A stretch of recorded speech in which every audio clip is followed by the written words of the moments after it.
Halo Bapak dan Ibu Guru, mari kita belajar bersama tentang kurikulum merdeka.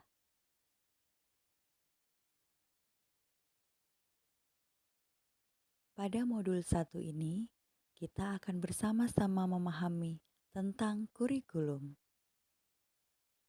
Apa itu kurikulum? Secara umum, kurikulum dipahami sebagai titik awal sampai titik akhir pengalaman belajar murid. Kurikulum diibaratkan juga sebagai jantung pendidikan. Jika jantungnya lemah, maka proses aliran darah ke seluruh tubuh juga tidak akan maksimal.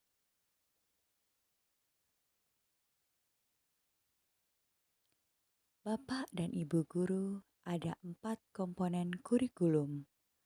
Pertama, tujuan. Kedua, konten. Ketiga, metode atau cara. Yang keempat, evaluasi. Dalam satuan pendidikan, kurikulum menjadi acuan dalam memandu pembelajaran murid. Murid menjadi titik fokus dalam pengembangan kurikulum di satuan pendidikan.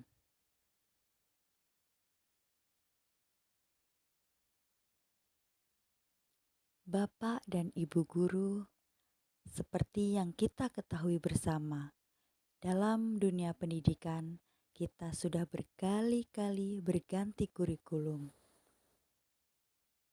Mengapa kurikulum perlu diubah? Kurikulum perlu diubah untuk menyesuaikan dengan kebutuhan murid dan perkembangan zaman. Lalu, mengapa kurikulum perlu diadaptasi? Perbedaan kondisi murid, lingkungan sekolah, dan permasalahan yang ada di setiap satuan pendidikan mengharuskan setiap satuan pendidikan mengadaptasi kurikulum yang disusun oleh pemerintah pusat.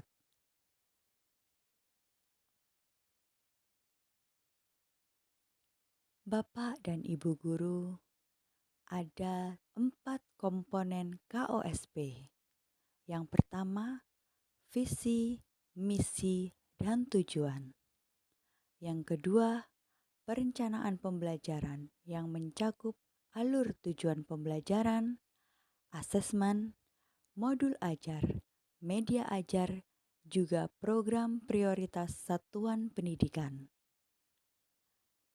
Ketiga, pengorganisasian pembelajaran yang mencakup muatan kurikulum, beban belajar, program intrakurikuler, ekstrakurikuler, dan proyek profil pelajar Pancasila.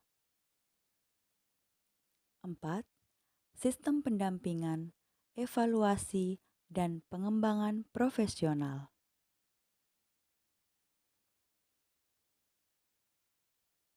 Bapak dan Ibu Guru, ada 5 prinsip pengembangan KOSP. Pertama, berpusat pada murid. Yang kedua, kontekstual. Ketiga, esensial. Keempat, akuntabel. Dan yang kelima, melibatkan pemangku kepentingan.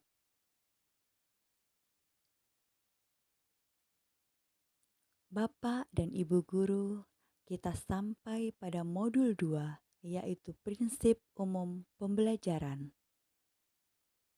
Yang pertama, mempertimbangkan kebutuhan capaian belajar murid saat ini. Kedua, membangun kapasitas belajar murid menjadi pembelajar sepanjang hayat. Ketiga, mendukung perkembangan kognitif dan karakter murid. Keempat, menyesuaikan konteks kehidupan murid.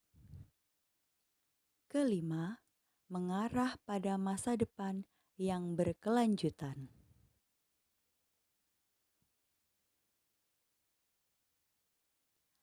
Dalam kurikulum merdeka, ada yang dinamakan capaian pembelajaran. CP merupakan kompetensi dan karakter yang ingin dicapai setelah menyelesaikan pembelajaran dalam kurun waktu tertentu. CP setara dengan KI dan KD dalam kurikulum 2013.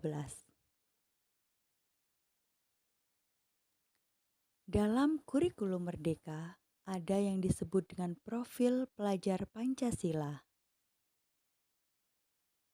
Profil pelajar Pancasila adalah luaran jangka panjang yang diharapkan dari kurikulum.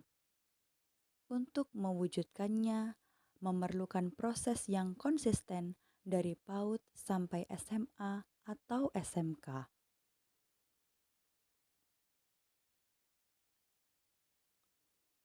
Bapak dan Ibu guru, struktur pembelajaran dalam kurikulum Merdeka. Yang pertama, intrakurikuler. Yang kedua, ekstrakurikuler. Yang ketiga, program penguatan profil pelajar Pancasila. Dalam kurikulum Merdeka ini, satuan pendidikan diberikan kebebasan dalam asesmen. Asesmen merupakan proses pengumpulan dan pengolahan informasi untuk mengetahui kebutuhan belajar, perkembangan, dan pencapaian belajar murid.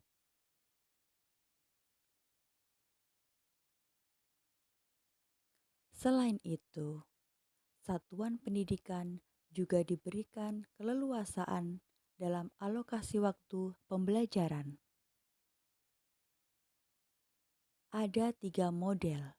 Yang pertama, model reguler, yaitu setiap mapel terpisah dengan mapel lainnya. Model ini paling umum digunakan.